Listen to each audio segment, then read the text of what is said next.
ওকে, start. তাহলে আমাদের আজকে যে লেকচার টপিক সেটা হচ্ছে কোনটা? লেকচার টপিক হচ্ছে ড্যাম্পড ফোর্সড হারমোনিক অসিলেশন। ওকে, অর্থাৎ আজকে আমরা যেটা করব undamped free vibration. Free vibration অর্থাৎ মুক্ত। আনড্যাম্পড, ড্যাম্প মানে কি দমিত হয়ে যাওয়া, দমন হয়ে যাওয়া, ড্যাম্পিং হয়ে যাওয়া, ঠিক আছে, শেষ হয়ে যাওয়া। কিন্তু আনড্যাম্পড মানে কি অশেষ, মানে এটা শেষ হবে না, ফ্রিলি মুভ করবে ভাইব্রেশন। অর্থাৎ যে ভাইব্রেশনটা কখনো থামবে না, এটা ভাইব্রেশনটা কি করবে, ভাইব্রেট করতে থাকবে ফর অল টাইম, ঠিক আছে। অর্থাৎ একটা ভাইব্রেশন যেটা দুলতে থাকবে সেটা সবসময় দুলতে থাকবে। এরকম যদি কোনো একটা ভাইব্রেশন যদি থাকে, যে ভাইব্রেশনটা তার টাইম পিরিয়ড কখনো চেঞ্জ করবে না, পর্যায়কাল চেঞ্জ হবে না, ফ্রিকোয়েন্সি চেঞ্জ হবে না, একই সেম টাইম পিরিয়ড এবং সেম কি করবে, ফ্রিকোয়েন্সি নিয়ে অসিলেট করবে for any length of time, যে কোনো টাইমের জন্য এটা কি করবে, অসিলেট করবে, সেই ধরনের ভাইব্রেশনটাকে বলা হচ্ছে আনড্যাম্পড ফ্রি ভাইব্রেশন, ঠিক আছে। অ্যাজ ফর এক্সাম্পল, পেন্ডুলাম, একটা সিম্পল পেন্ডুলাম সরল দোলককে যদি আমরা বায়ু শূন্য মাধ্যমে যদি আমরা দুলতে দেই, তাহলে কি করবে, সেটা কিন্তু কখনোই থামবে না, তার অসিলেশনটা কন্টিনিউ করবে ফর অল টাইম। তখন বায়ুশূন্য মাধ্যমে যদি একটা সিম্পল পেন্ডুলামকে যদি দুলতে দিই, তখন যে অসিলেশন দেয়, that is the simple undamped free vibration বলা হতে পারে। বাট এই আনড্যাম্পড ভাইব্রেশনের ক্ষেত্রে আমরা যেটা দেখতে পাই, সেটা হচ্ছে আমরা অলরেডি যেটা পড়েছি সেটা কিন্তু আনড্যাম্পড ভাইব্রেশন পড়ছি, that is the D square Y by DT square plus omega square Y equal to 0, যেখানে ওমেগা স্কয়ার ইকুয়াল টু কত, কে বাই এম। এখানে দেখো এন, এনটা হচ্ছে ফ্রিকোয়েন্সি অর্থাৎ কম্পাঙ্ক, কম্পাঙ্ক ইকুয়াল টু কত, 1 divide by twice by root over K by m. K হচ্ছে কত, কনস্ট্যান্ট, ঠিক আছে, স্প্রিং কনস্ট্যান্ট। এটা কিসের সাথে রিলেটেড, ওই সিস্টেমের সাথে রিলেটেড। কোন সিস্টেম, কোন অবজেক্টটা, কোন ব্যবস্থাটা, কোন বস্তুটা সিম্পল হারমোনিক মোশন আছে, সেই অবজেক্টের ক্ষেত্রে যে একটা constant, spring constant, force constant, সেটা হচ্ছে কত, কে। আর এম, এমটা কি, এম হচ্ছে ওই ব্যবস্থা, যে ব্যবস্থাটা অসিলেট করতেছে তার ভর, সেটা এম। তার মানে কত, ওই একটা পার্টিকুলার সিস্টেমের জন্য এই কিন্তু 1 divide by twice by root over K by M সব সম্পূর্ণটা কি কনস্ট্যান্ট, রাইট। তার মানে কি কনস্ট্যান্ট যদি হয় একটা ফিক্সড ভ্যালু, তারপরে কোন একটা পার্টিকুলার সিস্টেমের জন্য একটা নির্দিষ্ট যে ফিক্সড ভ্যালু আছে, যদি বাইরে থেকে কোনো এক্সটার্নাল ফোর্স কাজ না করে, কারণ এখানে কিন্তু কোনো এক্সটার্নাল ফোর্স নাই, আমাদেরকে রেজিস্টিং ফোর্স নাই, ঠিক আছে। যদি রেজিস্টিং ফোর্স না থাকে, তখন যে অসিলেশনটা দেয় তার ফ্রিকোয়েন্সি বা টাইম পিরিয়ড তখন ফিক্সড হয়ে যায় ইন টার্মস অফ কে এবং এম। তখন কিন্তু এই ধরনের অসিলেশনকে বলা হচ্ছে আনড্যাম্পড ফ্রি ভাইব্রেশন, যেটা ফ্রিকোয়েন্সি এবং টাইম পিরিয়ড অলওয়েজ কি থাকবে, ফিক্সড থাকবে, কোনো চেঞ্জ হবে না, ঠিক আছে। বাট অ্যাকচুয়াল প্র্যাকটিসে আমরা কি দেখি, আমরা অ্যাকচুয়াল প্র্যাকটিসে যেটা দেখি সেটা হচ্ছে যে কোনো একটা সিস্টেমে, যেমন একটা সিম্পল পেন্ডুলামকে যদি আমরা বায়ু মাধ্যমে দুলতে দিই, বা কোনো না কোনো মাধ্যমে তো কোনো একটা সিস্টেম তো এটা তো অসিলেট করতে থাকে। একটা পেন্ডুলাম বা একটা দোলনা, যেটা বলো না কেন, সেটা ভাইব্রেট করতে পারে, বা একটা স্প্রিং এর মাধ্যমে ভাইব্রেট করতে পারে। এই ভাইব্রেট করার কারণে একটা পেন্ডুলাম বা একটা অবজেক্ট যেটা ভাইব্রেট করে কোনো একটা ইয়ার মাধ্যমে, তখন মাধ্যমে যদি ভাইব্রেট করে, যেমন ইনক্রিজ অফ সিম্পল পেন্ডুলামের ক্ষেত্রে আমরা কি দেখি, এটা ভাইব্রেট করতে করতে একসময় কি করে, থেমে যায়, ঠিক আছে। কেন থেমে যায়, কারণ তার উপর সেটা কি করে, ওই যে মাধ্যমে দোলে ধীরে ধীরে ধীরে ধীরে অসিলেশন কমতে কমতে একসময় সে ভ্যানিশ হয়ে যায়। কেন হয়ে যায়, প্রত্যেকটা সময় সে যে মাধ্যমে দুলতো সেই মাধ্যমের সাথে ওই অবজেক্টে কি করে, ফ্রিকশন করে, ঘর্ষণ করে, ঘর্ষণের কারণে কি করে, তার এনার্জি লস হয়ে যায়। এনার্জি লস করতে করতে করতে একসঙ্গে এনার্জি জিরো হয়ে যায়।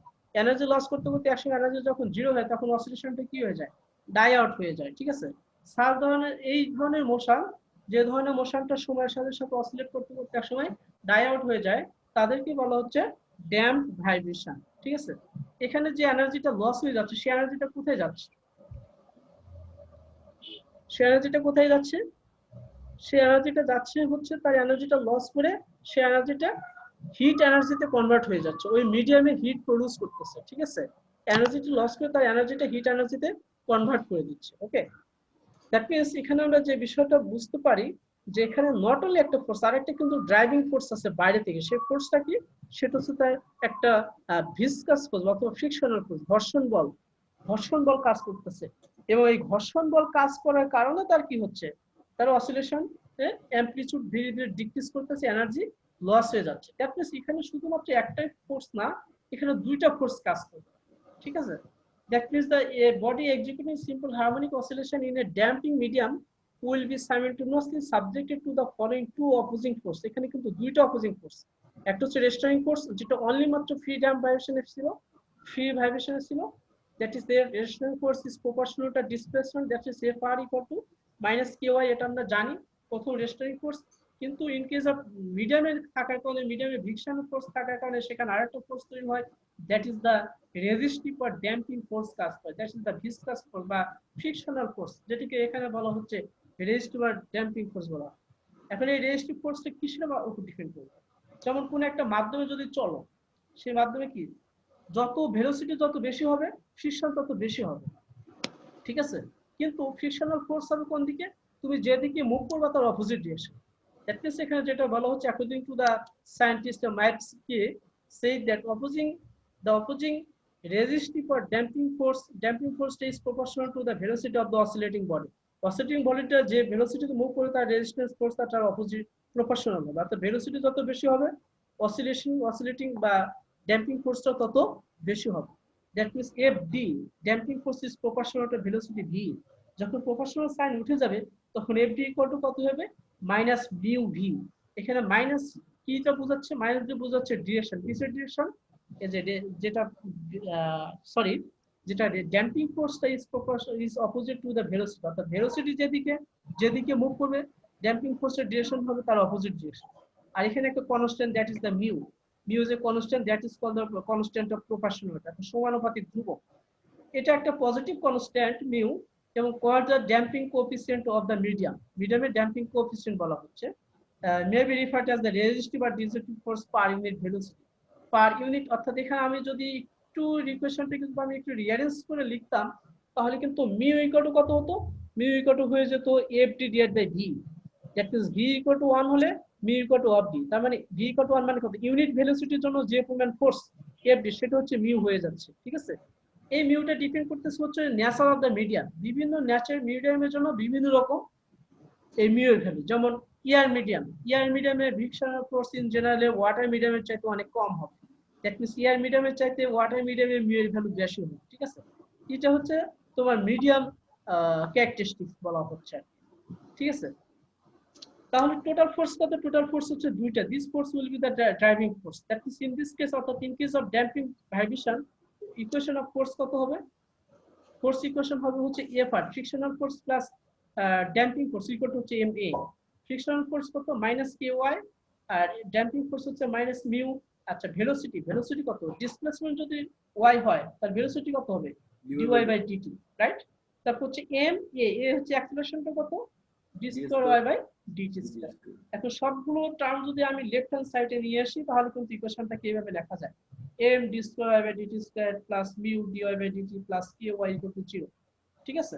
এখন প্রত্যেকটা টার্মকে যদি আমরা m দ্বারা ডিভাইডেড করি তাহলে লেখা যায় d square y by dt square, m cancel out, এখানে mu by m dy by dt plus k by m into y equal to 0। Okay, that means d square y by dt square plus mu by m এর পরিবর্তে এখানে আরেকটা constant use করা হচ্ছে, that is the twice b dy by dt plus k by m এর পরিবর্তে বলা হচ্ছে আমরা omega square y equal to 0। এটা কিন্তু আমরা জানি, এটাও কিন্তু একটা ডিফারেনশিয়াল ইকুয়েশন 3.1 যেটা আমরা দেখছি। ওকে, স্যার এখানে বিটা কি? মিউ বাই m, এই বিউ কে ধরা হয়েছে, এটা আমরা একটু পরে বুঝতে পারবো। আমরা এখানে মিউ একটা কনস্ট্যান্ট, এম ও কনস্ট্যান্ট, মিউ বাই m এর পরিবর্তে 2b আমরা সাবস্টিটিউট করা হয়েছে, ঠিক আছে? এটা লেখার কারণ হচ্ছে এই যে 3.1 একটাও কিন্তু ডিফারেনশিয়াল ইকুয়েশন। আমরা জানি বিভিন্ন ইকুয়েশনের সলিউশন বিভিন্ন রকম, সেটা ডিপেন্ড করে হচ্ছে ইকুয়েশনটা কেমন। তো ডিফারেনশিয়াল ইকুয়েশন যদি আমরা পড়তাম এবং সেখানে যদি আমরা সলিউশন পদ্ধতি আমরা জানতাম তাহলে দেখা যেত ইকুয়েশন ফরম্যাটটা যদি d square by dt square plus twice b dy by dt plus omega square equal to 0 হয়, তাহলে এই ধরনের ইকুয়েশন ফরম্যাটে একটা সলিউশন লেখা যায়। যে সলিউশন কত? y equal two a not e two the power minus bt sin omega prime t plus phi। Okay, that means এখানে ইকুয়েশনটা, এই ইকুয়েশন সলিউশনটাকে, ডিফারেনশিয়াল ইকুয়েশনটাকে এই ফরম্যাটে লেখার জন্য মিউ বাই m এর পরিবর্তে 2b বসানো হয়েছে, অর্থাৎ 2b কত কত? Mu by m। এটা আরেকটা কনস্ট্যান্ট, এটা আমাদের সলিউশন করার সুবিধার ক্ষেত্রে বসানো হচ্ছে। এবং ওমেগা স্কয়ার ইকুয়াল টু কত? k বাই আমরা জানি। That is the 3.1। 3.1 টা হচ্ছে equation of differential equation for damped harmonic oscillation. আর সিম্পল হারমোনিক মোশনের জন্য কত ছিল? সেটা ছিল d square by dt square plus omega square equal to 0। কিন্তু ওটা হচ্ছে ফ্রি ভাইব্রেশন। আর ড্যাম্পিং ভাইব্রেশনের জন্য কত, সেটা হচ্ছে এই এটা d square by DT square plus twice B divide by dt plus omega square equal to 0, where twice b equal to কত, mu by m, and omega square equal to কত, কে বাই এম। ওকে, এবং এই differential ইকুয়েশনের সলিউশনটা যদি আমরা solve করতাম তাহলে দেখা যেত সলিউশনটা এটা বের হতো। এই ইকুয়েশনের সলিউশনটা অনেক বড়, প্রায় 2 থেকে 3 পৃষ্ঠা লাগে। সেটা আমি তোমাদেরকে সরি পেইনটা আমি দেইনি, কারণ আমরা সরাসরি সলিউশনটা আমরা লিখেছি। General solution of the equation 3.0, that is equation can be written as y equal to a naught e to the power minus bt sin omega prime t plus phi.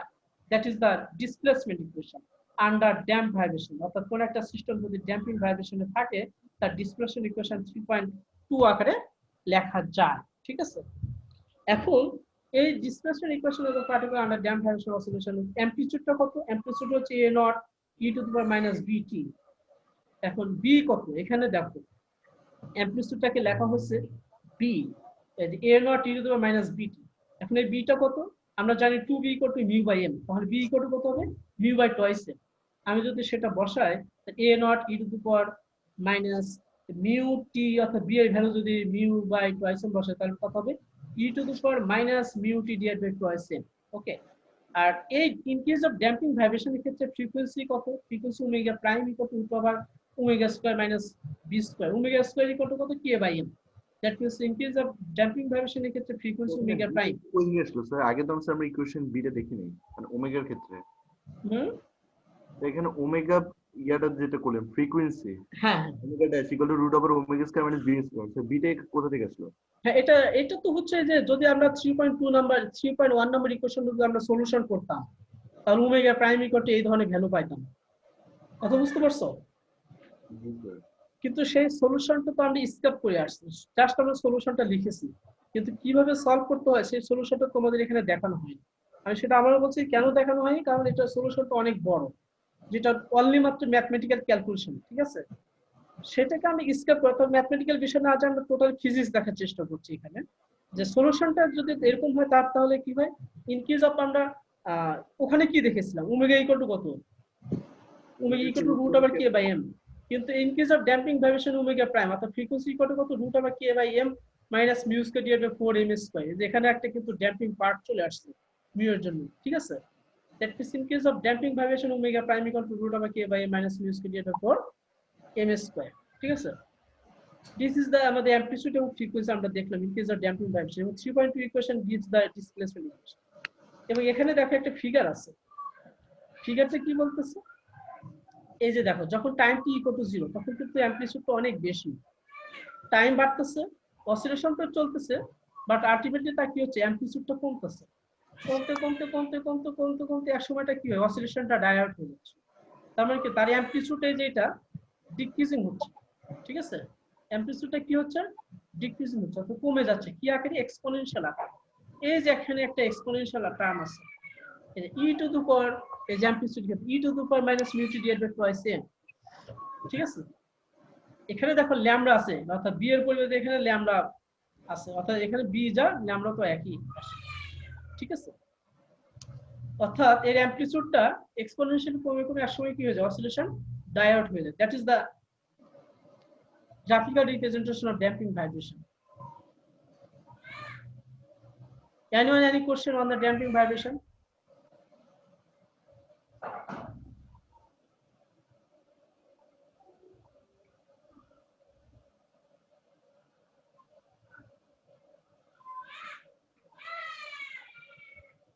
Hello, জি sir. বলছি হ্যাঁ sir, হ্যাঁ, কোন question আছে? Any question? No sir. Okay, আমরা next যেটা দেখতে চাই, তাহলে আমরা ইন জেনারেলি দেখলাম যে কোন একটা মাধ্যমে যদি কোন একটা অসিলেশন যদি অসিলেট করতে থাকে তাহলে সেই ক্ষেত্রে কি হয়, তার অসিলেশনটা ডাই আউট হয়ে যায়, একদম শেষ হয়ে যায়, দ্রুত শেষ হয়ে যায়। কিন্তু আমরা যদি সেই একটা মাধ্যমে মাধ্যমে যদি আমরা অসিলেশনটাকে যদি আমরা কন্টিনিউ করতে চাই সেক্ষেত্রে আমাদেরকে কি করতে হবে,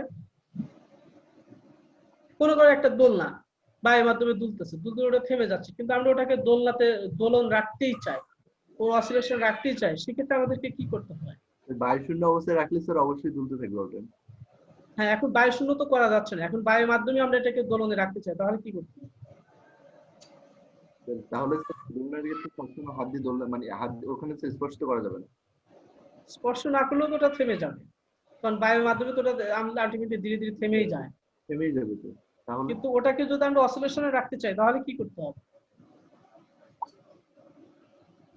তাহলে আমাদেরকে যেটা করতে হয় সেটা হচ্ছে বাইরে থেকে একটা ফোর্স অ্যাপ্লাই করতে হয়, রাইট? আন্ডার এক্সটার্নাল ফোর্সে কি করে, ওই দোলনাটা অসিলেশন কমপ্লিট করতে থাকে, ঠিক আছে? এখন যে ফোর্সে, এই যে আন্ডার একটা এক্সটার্নাল ফোর্সে যে একটা অসিলেশন কন্টিনিউ করে, তখন আন্ডার এক্সটার্নাল ফোর্সে যদি কোনো একটা অসিলেশন কন্টিনিউ করে, সেই ধরনের ভাইব্রেশনটাকে বলা হচ্ছে ফোর্স ভাইব্রেশন, ঠিক আছে? এখন কথা হচ্ছে আমি কি সেই ফোর্সটা সবসময় অ্যাপ্লাই করছি, না সার্টেন টাইম পর পর অ্যাপ্লাই করতেছি? কিছু টাইম পর পর কি আমি ফোর্স অ্যাপ্লাই করতেছি, নাকি সবসময় ফোর্সটা অ্যাপ্লাই করে আসছি?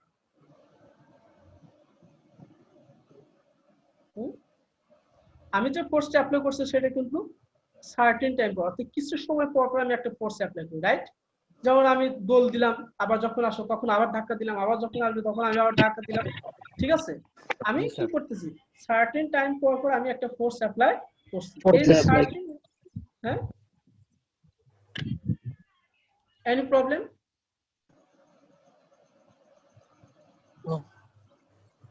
এই যে আমি সার্টেন টাইম পর পর আমি ফোর্স অ্যাপ্লাই করার কারণে যে অসিলেশনটা কন্টিনিউ করতেছে, সেই অসিলেশনটাকে বলা হচ্ছে force vibration.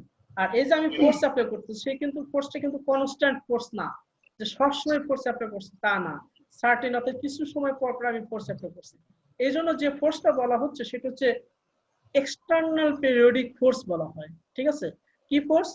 External periodic force. That is the time period of a body executing simple harmonic motion depends on the dimension of the body and its elastic properties. Dimension of the body মানে বস্তুর ভর, এবং elastic properties, that is the k, that is time period পর্যায়কাল কিসের উপর depend করে, k এবং m এর উপর, অর্থাৎ বস্তুর ডাইমেনশন, গঠন এবং ইলাস্টিক প্রপার্টিস উপর ডিপেন্ড করে। ওই যে একটা তখন ওই ভাইব্রেশনটা যে একটা ন্যাচারাল সিস্টেম, যখন কোনো মিডিয়াম ফোর্স নাই, কোনো রেজিস্টিভ ফোর্স নাই, ড্যাম্পিং ফোর্স নাই, এক্সটার্নাল ফোর্স নাই, একটা নির্দিষ্ট গতিতে যে চলে, সরি, তখন যে ফোর্স, সেই ফোর্সটা কিসের উপর? অনলি অন বডির ডাইমেনশনের উপর এবং ইলাস্টিক প্রপার্টিসের উপর ওই টাইম পিরিয়ডটা ডিপেন্ড করে। Vibration of such a body die out with the time due to the dissipation of energy. এখন dissipation of energy, energy loss করার কারণে ওই বডি ডাই আউট, বডি অসিলেশনটা ডাই আউট হয়ে যায়। এখন if some external periodic force is constantly applied on the body, একটা external periodic force অর্থাৎ সার্টেন টাইম পর পর যদি বডির উপরে আমি একটা এক্সটার্নাল ফোর্স অ্যাপ্লাই করি, বডি কিন্তু অসিলেশন কন্টিনিউ করে সাস এক্সটার্নাল পিরিয়ডিক ফোর্স, এই ধরনের এক্সটার্নাল পিরিয়ডিক ফোর্সের আন্ডারে তখন বডিটা কি করে, তার অসিলেশনটা কন্টিনিউ করে। ওকে, such vibrations of the body are called the forced vibration, তখন ওই ধরনের বডিকে বলা হচ্ছে forced vibration। that means in case of forced vibration এর ক্ষেত্রে আমাদের আরেকটা ফোর্স যোগ হচ্ছে, সেই ফোর্সটা হচ্ছে কত, এখানে আমরা জানি যে রেস্টোরিং ফোর্স আছে, restoring force F equal to minus kr, তারপর হচ্ছে একটা মাধ্যমের জন্য রেজিস্টিভ বা ড্যাম্পিং ফোর্স আছে, that means F equal to minus mu v, তারপর হচ্ছে অ্যাপ্লাইড পিরিয়ডিক ফোর্স আছে, অ্যাপ্লাইড পিরিয়ডিক ফোর্স কত, is applied periodic force AP external periodic force, that is AP equal to F sin PT. It was external periodic force. PT is the angular frequency of the applied periodic force. যে periodic force, সেই periodic force angular frequency, that is the P. তখন force equation কত লেখা যাবে, তখন আমি total পেয়ে যে এই যে m d square by dt square plus mu dy by dt plus ky equal to কত ছিল, 0, অর্থাৎ এক্সটার্নাল ফোর্স 0 ছিল। কিন্তু আমি এই তিনটা ফোর্সের এগেইনস্টে যদি আমরা একটা অ্যাপ্লাইড ফোর্স বসাই, তখন কিন্তু বডিটা কি হবে, তখন যে এটা হবে আন্ডার ফোর্স ভাইব্রেশন। এবং এই যে 3.3 equation, that is the equation for force vibration, differential equation for force vibration, ঠিক আছে, ইকুয়েশন 3.3। ওকে, এই ইকুয়েশনটাকে যদি আমরা সলিউশন করি, 3.3 নাম্বার ইকুয়েশনটাকে যদি আমরা সলিউশন করি, তখন এই ইকুয়েশনের একটা সলিউশন আছে। ডিসপ্লেসমেন্ট ইকুয়েশনটা কত লেখা যায়, y equal to f divided by mu square p square plus, sorry, এখানে 3.3 ইকুয়েশনটা স্যার আরেকবার। হ্যাঁ, আমি তো এখানে কি দেখেছিলাম, ইন কেস অফ ড্যাম্প ভাইব্রেশনের ক্ষেত্রে,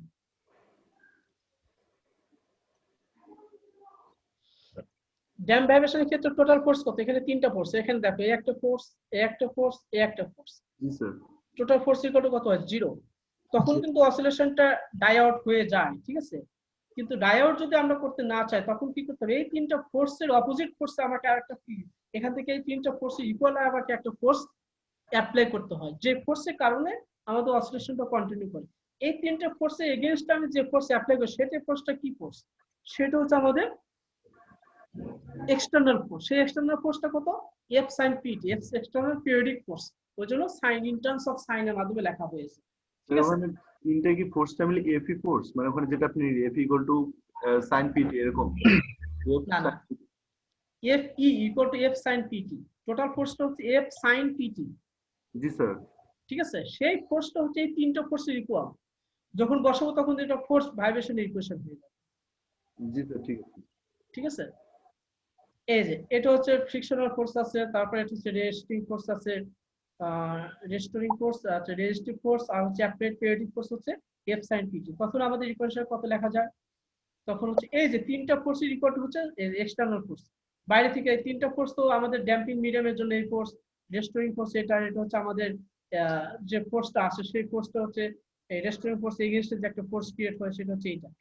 আর এই তিনটে বাইরে থেকে আমাদের যে ফোর্স অ্যাপ্লাই করে সেটা হচ্ছে পিরিয়ডিক ফোর্স, কারণ কিছু সময় পর পর এই ফোর্স অ্যাপ্লাই করে, that is F sine PT, periodic force, ঠিক আছে। তখন এটা যে ইকুয়েশনটা পাওয়া গেল সেই ইকুয়েশনটা হচ্ছে 3.3, that is the differential equation for force vibration, ঠিক আছে। এখন এই 3 নম্বর 3.3 ইকুয়েশনটাকে যদি আমরা সলিউশন করি, সেই সলিউশনটা লেখা যায় হচ্ছে y = f divided by mu square p square plus k minus m p square whole square sin p t minus alpha. এই সলিউশন করে এটা আসে, যেমন এই সলিউশনটা এখানে করে দেওয়া আছে, তুমি দেখতে পাবে এই যে এখানে ড্যাম্পিং ভাইব্রেশনের ক্ষেত্রে সলিউশনটা এটা লেখা হয়েছে, কিন্তু এই যে এখানে দেখো এই যে, ঠিক আছে, এই যে একদম উপরে দেখো এই ইকুয়েশনটা,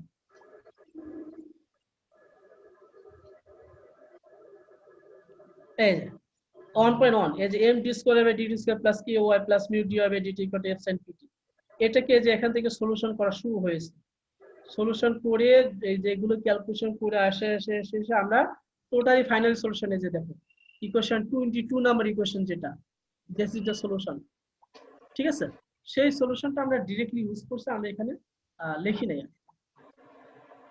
কথা বুঝতে পারছো, সলিউশনটা কত আসে, that is the solution, m d square by dt square plus mu dy by dt plus ky equal to f sin pt। এটার equation differential equation for force vibration, তার সলিউশন কত, অর্থাৎ ডিসপ্লেসমেন্ট ইকুয়েশনটা কত, y equal to f divided by root over mu square p square plus k minus m p square whole square sin pt minus alpha. This is the solution.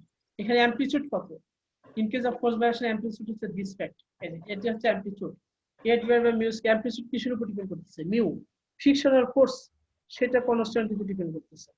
তারপর p, অর্থাৎ যে আমি external periodic force apply করি তার angular frequency p, সেটার উপর depend করতেছে। Spring constant k, সেটার উপর ডিপেন্ড করতেছে। m, যে অবজেক্ট অসিলেট করতে তার মাস, সেটার উপর ডিপেন্ড করতেছে। ড্রাইভিং ফোর্স যেটা অ্যাপ্লাই করতেছে f, সেটার উপর ডিপেন্ড করতেছে। অর্থাৎ অ্যামপ্লিটিউডটা টোটালি ডিপেন্ড করতেছে এভরিথিং এর উপর, ঠিক আছে। This is the amplitude of a body, অর্থাৎ maximum displacement of a body under force vibration. একটা বডি যদি ফোর্স ভাইব্রেশনের আন্ডারে যদি ডিসপ্লেস মানে ভাইব্রেট করতে থাকে, তার ম্যাক্সিমাম ডিসপ্লেসমেন্ট অ্যামপ্লিটিউড অথবা বিস্তার হবে হচ্ছে এই টার্মটা, ঠিক আছে। anyone any question? এখন এই টার্মটায় অর্থাৎ অ্যামপ্লিটিউডটা ইন কেস অফ আমরা জানি যে এখন আমরা যে বিষয়টা পড়ব সেটা হচ্ছে রেজোন্যান্স, ঠিক আছে। হ্যালো, এখন আমরা যেটা করব সেটা হচ্ছে রেজোন্যান্স। রেজোন্যান্সটা কি, in case of force vibration general solution for the displacement at any instant is given by general solution for force vibration, সেটা কত আমরা জানি, সেটা y = f। এটার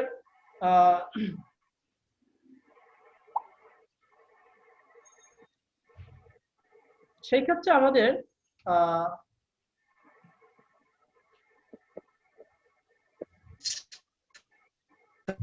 কথাগুলো যাচ্ছে, sorry, hello, that means in case of আমরা যেটা পাই ইন দা স্যার শুনতে পাচ্ছেন? হ্যাঁ, তার মানে আমাদের এই ইন কেস অফ ফোর্স ভাইব্রেশনের ক্ষেত্রে অ্যামপ্লিটিউডটা কত, এটা। এই অ্যামপ্লিটিউডটা এখন ম্যাক্সিমাম হবে কখন, কোন কন্ডিশনে ম্যাক্সিমাম হতে পারে। এখানে দেখো নিচের একটা টার্ম আছে, k minus M P square, that means এখানে একটা মাইনাস টার্ম আছে, দ্যাট মিনস এটা কিন্তু জিরো হতে পারে। অর্থাৎ কে ইকুয়াল টু যদি মাইনাস এম পি স্কোয়ার যদি হয়, কে ইকুয়াল টু যদি এম পি স্কোয়ার হয়, তাহলে কিন্তু এটা জিরো হয়ে যাবে, ঠিক আছে। অর্থাৎ k equal to m P square এরকম কন্ডিশন আসলে কিন্তু এটা নিচের টার্মটা ছোট হয়ে যাচ্ছে, তখন আলটিমেটলি টোটাল অ্যামপ্লিটিউডটা কত হয়ে যাবে, বড় হয়ে যাবে। That means the amplitude will be maximum when K minus M P square equal to কত, zero. That means K equal to কত, এম পি স্কোয়ার, তার পি স্কোয়ার ইকুয়াল টু কত, কে by M, that means P equal to কত, root over K by M, আর root over K by M equal to কত, omega. That is the most important একটা fact, P equal two omega. দেখতে পারছো? অর্থাৎ P equal to যদি omega হয় তাহলে অ্যামপ্লিটিউডটা কি হবে, ম্যাক্সিমাম হবে। পিটা কি, অ্যাঙ্গুলার ফ্রিকোয়েন্সি, ওমেগাটা কি, এটা অ্যাঙ্গুলার ফ্রিকোয়েন্সি। পিটা কিসের অ্যাঙ্গুলার ফ্রিকোয়েন্সি, এক্সটার্নাল পিরিয়ডিক ফোর্সের অ্যাঙ্গুলার ফ্রিকোয়েন্সি। আর ওমেগাটা কি, ওমেগাটা হচ্ছে ন্যাচারাল ফ্রিকোয়েন্সি। অর্থাৎ একটা সিস্টেমের জন্য constant K by M, that is the natural frequency of the P. That means angular frequency external periodic frequency যদি ওই সিস্টেমের ন্যাচারাল ফ্রিকোয়েন্সির ইকুয়াল হয় তখন অ্যামপ্লিটিউডটা কত হবে, ম্যাক্সিমাম। দ্যাট ইজ দ্য, এবং কোন একটা সিস্টেম যদি ম্যাক্সিমাম অ্যামপ্লিটিউড নিয়ে ভাইব্রেট করে তখন সেই সিস্টেমটাকে বলা হয় অ্যাট রেজোন্যান্স, ঠিক আছে। দ্যাট মিন্স যেটা বলা হচ্ছে the oscillations will have maximum amplitude, অসিলেশনটা অ্যামপ্লিটিউডটা ম্যাক্সিমাম হবে। এবং এই ম্যাক্সিমাম অ্যামপ্লিটিউড নিয়ে যদি কোনো একটা অসিলেশনটা যদি ভাইব্রেট করতে থাকে, this state of oscillation of the system is called the resonance, তখন অসিলেশনের সেই স্টেট থেকে বলা হচ্ছে রেজোন্যান্স। দ্যাট মিন্স রেজোন্যান্স কখন টেক্স লস হবে, হয় ইন দ্য ফোর্স ফ্রিকোয়েন্সি, অর্থাৎ আমি যে বাইরে থেকে অ্যাপ্লাইড ফোর্স দেই, সেই ফোর্স যে একটা সার্টেন টাইম পর দেয়, সেই ফোর্সের যে একটা ফ্রিকোয়েন্সি আছে, সেই ফ্রিকোয়েন্সিটা যদি ওই বডির ন্যাচারাল ফ্রিকোয়েন্সির সমান হয়, দ্যাট ইজ ওই বডিটা যদি ফ্রি ভাইব্রেশনে থাকতো, তাহলে ফ্রি ভাইব্রেশন থাকা অবস্থায় তার যে ফ্রিকোয়েন্সি থাকতো সেই ফ্রিকোয়েন্সিটা যদি ফোর্স ফ্রিকোয়েন্সি যদি ইকুয়াল হতো, দ্যাট মিন্স তখন কি হতো, রেজোন্যান্স ঘটতো, অর্থাৎ ম্যাক্সিমাম অ্যামপ্লিটিউডটা ম্যাক্সিমাম হতো। That means the condition of resonance সেটা কত, পি ইকুয়াল টু ওমেগা, ঠিক আছে। স্যার আমরা কি এইগুলা পরবর্তীতে শিক্ষা দিয়ে অঙ্কগুলো পাবো? হ্যাঁ, অঙ্ক আসতে পারে এগুলো দ্বারা, বা এটা ম্যাথমেটিক্যাল প্রবলেম হতে পারে। আমরা একটা ম্যাথমেটিক্যাল প্রবলেম দেখব। প্রবলেম কি থিওরিটিক্যাল প্রবলেম আসবে নাকি ম্যাথ আসবে? থিওরিটিক্যাল, এই রেজোন্যান্স দা থিওরিটিক্যাল প্রবলেম আছে। আর যদি পুরোটা লিখতে হবে মানে এতক্ষণ স্যার যা পড়েছে কোশ্চেনের মার্কসের উপর ডিপেন্ড করবে। যদি বলো what is resonance, find out the condition of resonance, তাহলে এখান থেকে শুরু করে এই পর্যন্ত লিখে দিতে হবে। কথা বুঝতে পারছেন? এটার জন্য কি কোশ্চেন আসতে পারে? Find the condition of resonance, এটা আসতে পারে। তাহলে কোথায় শুরু করব? তাহলে থেকে এই নিচ পর্যন্ত এই পর্যন্ত লিখলে হবে, ঠিক আছে। স্যার আপনি যদি আমাদের সাথে একটা কোশ্চেন শেয়ার করতেন, কোশ্চেন পেপার শেয়ার করতেন, তাহলে আমাদের জন্য একটু ভালো হতো বুঝতে, যে আমাদের কোশ্চেন শেয়ার করার দরকার নাই। জি স্যার, আগের কোশ্চেনগুলো স্যার যেগুলো আগে ওইরকম কোশ্চেন যদি একটা পেপার। আচ্ছা ঠিক আছে, দেখা যাক, এটা সময় হলে দেখা যাবে। তোমরা নিজেরা চিন্তা করো এবং আমি তোমাদেরকে কোশ্চেন করো, যে তোমরা নিজেরাই কোশ্চেন তৈরি করো। যদি আমাদের সাথে কোশ্চেনটা আজকে শেয়ার করতেন তাহলে আমরা ওইভাবে প্রিপারেশন। জি, এইভাবে কোশ্চেন শেয়ার করাটা উচিত না, ঠিক আছে। না মানে যে তোমরা নিজেরাই দেখবা আর কি, ঠিক আছে। কোশ্চেন গুলো স্যার আমি ওইভাবে বলি নাই যে আপনি মানে বুঝতে আমাদের পারছি আমি যেরকম তোমার কথা।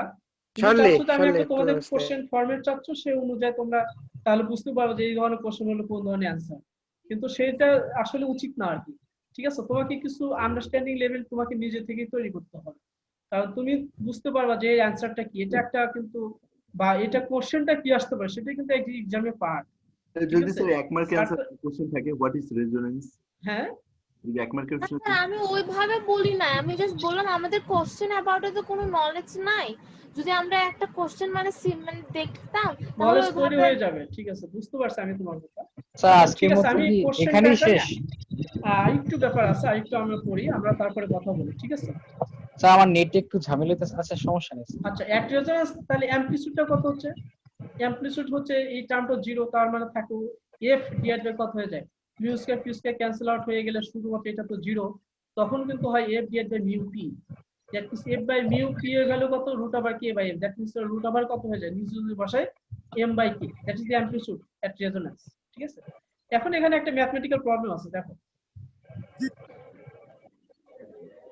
ম্যাথমেটিক্যাল প্রবলেমটা কি বলছে। A particle of mass m equal to 250 gram oscillates in a damping medium of damping coefficient mu equal to 70 gram per second, whose spring constant k equal to 85 newton per meter. K দেওয়া আছে, mu দেওয়া আছে, m দেওয়া আছে। বলছে how long does it take for the amplitude of damp oscillation to drop to half its initial value. বলছে এই অ্যামপ্লিটিউডটা maximum amplitude থেকে 50% অর্ধেকে আসতে, হাফ অ্যামপ্লিটিউডে আসতে কত টাইম লাগবে, ঠিক আছে, অসিলেশনটা হাফ হতে কত টাইম লাগবে, কত টাইমে তার অ্যামপ্লিটিউডটা অর্ধেক হয়ে যাবে, এটা একটা কোশ্চেন।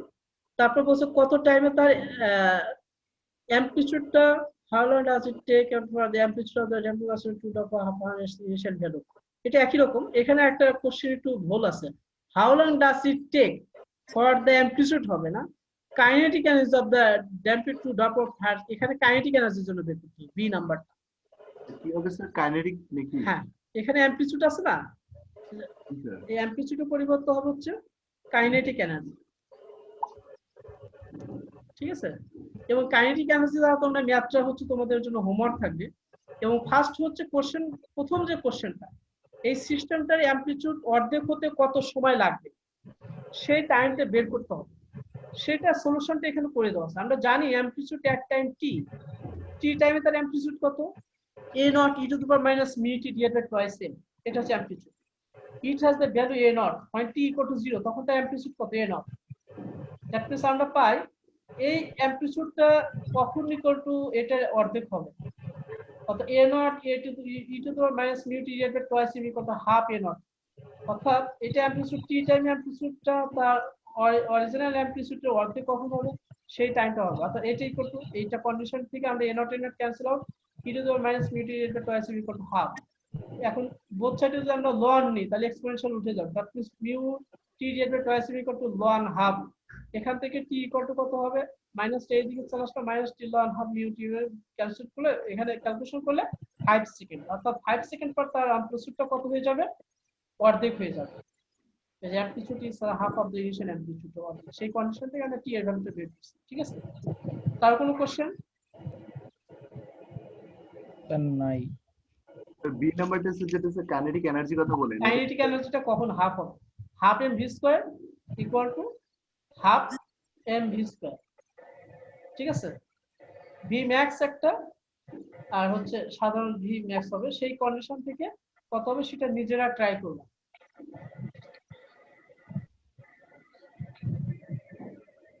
ঠিক আছে। এটা যদি না পারো আমি পরবর্তীতে আমি তোমাদেরকে করে দেবো, তবে নিজেদের থেকে ট্রাই করতে হবে, ওকে। আচ্ছা স্যার। আর কার কোনো কোশ্চেন?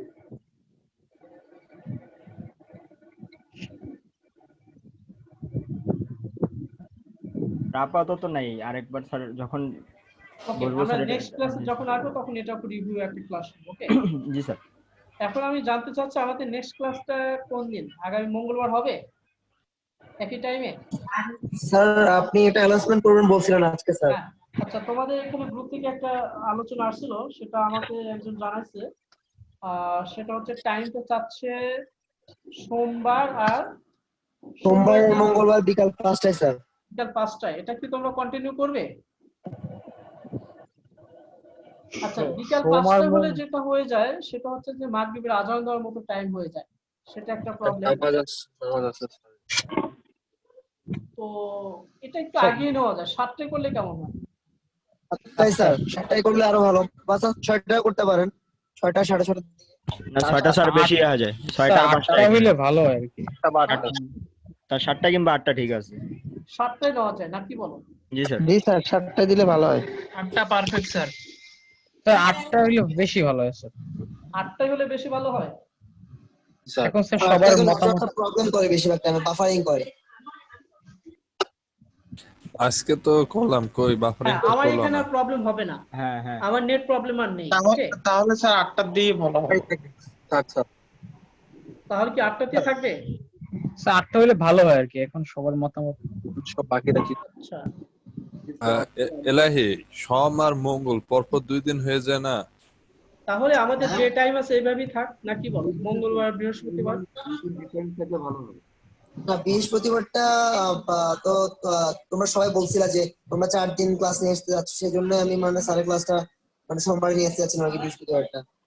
জি এটা ঠিক আছে। আবার আচ্ছা বৃহস্পতিবার কি থাকবে? সব না, সবাইরই বলতেছি।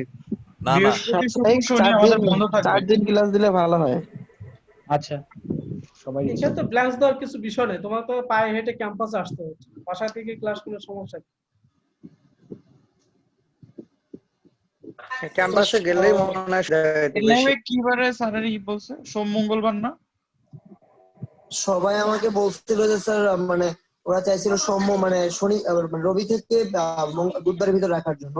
আমি দেখলাম স্যার সোমবার আর মঙ্গলবারটা ফাঁকা আছে, ওই দুইটা দিন আপনি ক্লাস নিলে সুবিধা হয়। আচ্ছা, সোমবারে আমার বাকি একটা দিনগুলোতে স্যার স্যার এরা যদি হে, আমাদেরকে পরপর হয়ে সোমবারে যায় না পড়ায় 2 দিন। হোমওয়ার্ক না দিয়ে মঙ্গলবারে পড়ায় হোমওয়ার্ক দিলে তাহলে আমাদের জন্য অনেক বেটার হবে। হ্যাঁ এটা ঠিক আছে। এভাবে হলে আমরা আমাদেরকে বুঝাবে, সোমবারে বুঝাবে, মঙ্গলবারে সোমবার থেকে শুরু করে মঙ্গলবার শেষ করে বুঝে মঙ্গলবার বাড়ি ক্লাস দিয়ে দিবে। হ্যাঁ মঙ্গলবারে আমাদের হোমওয়ার্ক দিয়ে দিল, আমরা এক সপ্তাহ টাইম পেলাম করার জন্য। তার মানে সোমবার স্যার, এবং ঠিক স্যার। মঙ্গলবার এই দুইটা ক্লাসের রিভিউ ক্লাস হবে পরবর্তীতে সোমবার, এটা তো বলতে চাচ্ছো? জি স্যার। জি স্যার, জি স্যার। ওকে, তাহলে ডান ফাইনাল। এখন সোমবারে ক্লাস করে রাত 7টায় না 8টায়? 8টা দেন, 8টা দেন। স্যার 8টাই চাই। ওকে, প্রবলেম নেই। তাহলে আমাদের নিউ ক্লাস টাইম হচ্ছে সোমবার এবং মঙ্গলবার রাত 8টায়। তার মানে আমাদের কিন্তু ক্লাস টেস্টের শিডিউল চেঞ্জ হলো, মঙ্গলবার রাত 8টায় বৃহস্পতিবার থেকে মঙ্গলবার রাত 8টায় হলো। ওকে, ওকে নেক্সট মঙ্গলবার রাত 8টায়। ওকে, তা পরীক্ষা কবে? ইয়েস স্যার, আমরা খুশি। মঙ্গলবার রাত 8টায়। Okay sir. ওকে, তাহলে আমাদের ক্লাস হবে সোমবার রাত 8টায়। ওকে, এখন এখানে শেষ। ওকে স্যার, ধন্যবাদ স্যার। ওকে, নাম প্রেসিডেন্ট প্রেজেন্ট আমি এখান থেকে নিয়ে নেব। আচ্ছা স্যার। Thank you sir.